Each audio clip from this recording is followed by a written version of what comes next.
Welcome to కీటాక్స్. చుట్టుపక్కల ప్రపంచం అంతా పల్లెటూరులా కనిపిస్తూ ఉండగా నేను మాత్రం స్కై స్క్రాపర్స్ కడతా 30-40 అంతస్తుల బిల్డింగ్లు కడతా అని చెప్పుకోవడాన్ని గొప్పగా భావిస్తున్న రోజులు మనం చూస్తూ ఉన్నాం. రియల్ ఎస్టేట్ ఏజెంట్స్ రియాలిటీ కంపెనీలో చెబితే అర్థం ఉంది. కీలక స్థానాల్లో ఉన్నవాళ్ళు కూడా ఇలా మాట్లాడడం చూస్తే ఒకంత ఆశ్చర్యంగా అనిపిస్తూ ఉంటుంది. డెవలప్మెంట్ అంటే స్కై స్క్రాపర్స్ లో ఉంటుందా? ఎంత ఎత్తుంటే అంత గొప్ప అనుకునే వాళ్ళకి నేను ఒక ఇంపార్టెంట్ ఎగ్జాంపుల్ చెప్పబోతున్నా. ఈ స్టోరీ చూస్తే మీకు స్టాండర్డ్ అంటే ఏంటి, క్వాలిటీ అంటే ఏంటి, అసలు స్టామినాని ఎలా గేజ్ చేస్తారు అనేది అర్థమవుతుంది. అంతకంటే ముందు మీరు కీటాక్స్ ని సబ్స్క్రైబ్ చేయడం మర్చిపోకండి.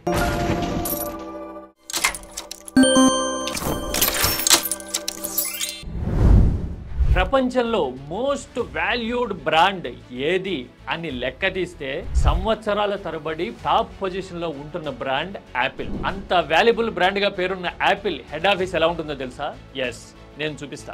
మీరు ఇప్పుడు స్క్రీన్ మీద చూస్తున్నారు, దీన్ని యాపిల్ పార్క్ అంటారు. ఇది మొత్తం 175 ఎకరాలలో ఇక్కడ ఉంటుంది. దీన్ని స్పేస్ షిప్ అని కూడా పిలుస్తూ ఉంటారు సరదాగా. ఇక్కడి నుంచే Apple innovation and world wide activities అన్నిటినీ ట్రాక్ చేస్తూ ఉంటారు. దాదాపు 12-13 వేల మంది ఇక్కడి నుంచి పనిచేస్తూ ఉంటారు. ఇది ప్రపంచంలో అత్యధిక విలువైన కార్పొరేట్ సంస్థ యొక్క ప్రధాన కార్యాలయం. ఈ ఆఫీస్ మొత్తం సైజ్ ఎంత ఉంటుంది అని చూస్తే మొత్తం ఎస్ఎఫ్టీ 2.8 మిలియన్. మన లెక్కల్లో చూడాలంటే 28 లక్షల ఎస్ఎఫ్టీ అనుకోవచ్చు.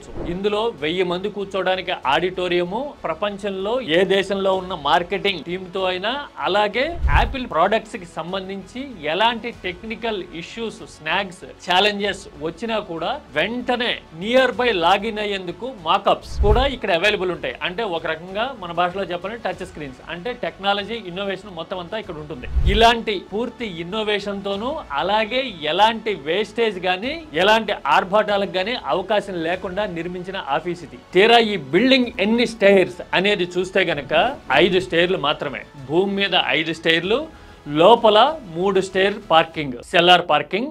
యాపిల్ హెడ్ ఆఫీస్ ఇంత సింప్లిసిటీ ఎందుకు ఉంటుంది అని యాపిల్లో ఎవరిని కదిపినా గానీ ఒక్కటే మాట చెప్తారు: స్టీవ్ జాబ్స్ ఎప్పుడు నీ పర్ఫార్మెన్స్ అనేది, నీ స్టామినా అనేది, నీ రోబోస్ట్ వర్క్ స్టైల్ అనేది నీ ఎక్విప్మెంట్ లో ఉండాలి, అప్పిల్లో కాదు అని చెప్పేవాడు. అందుకోసమే యాపిల్ ఫోన్ అంత స్లీక్ గా ఉంటుంది. ప్రపంచంలో ఏ మోడల్ ఫోన్ అయినా సరే బీట్ చేసే సోఫిస్టికేషన్ తో ఉంటుంది. అలాగే భారీతనం అనేది, ఫైనాన్షియల్ స్టామినా అనేది నువ్వు చేసే వ్యాపారంలో ఉండాలి, నీ ఆఫీస్ లో కాదు అని కూడా ఎర్లీ డేస్ లో స్టీవ్ జాబ్స్ చెప్పాడని, ఇప్పటికీ అదే ట్రెండ్ ఫాలో అవుతామని యాపిల్ గర్వంగా చెప్తుంది, సోఫిస్టికేషన్ తో చెప్తుంది. బహుశా ఇంత రిలయబుల్ అప్రోచ్ ఉండబట్టేనేమో ప్రపంచంలో మరి ఏ బ్రాండ్ కి లేనంతగా 72-73% రిపిటేటివ్ కస్టమర్స్ ఉన్న ఏకైక బ్రాండ్ గా యాపిల్ అనేది ప్రపంచ వ్యాప్తంగా ఒక వెలుగు వెలుగుతూ ఉంది. యాపిల్ స్పెషాలిటీస్ గురించి గతంలో కూడా నేను ఒక వీడియో చేశా, అది కావాలనుకుంటే మీరు చూడొచ్చు.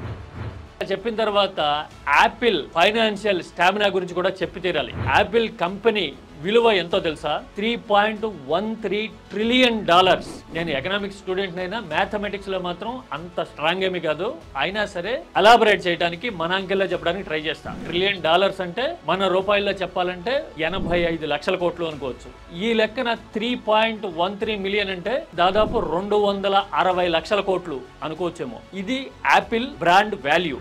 ఇంత బ్రాండ్ వాల్యూ ఉన్న యాపిల్ ఆఫీసు 5 అంతస్తుల బిల్డింగ్ నుంచి నడుస్తోంది.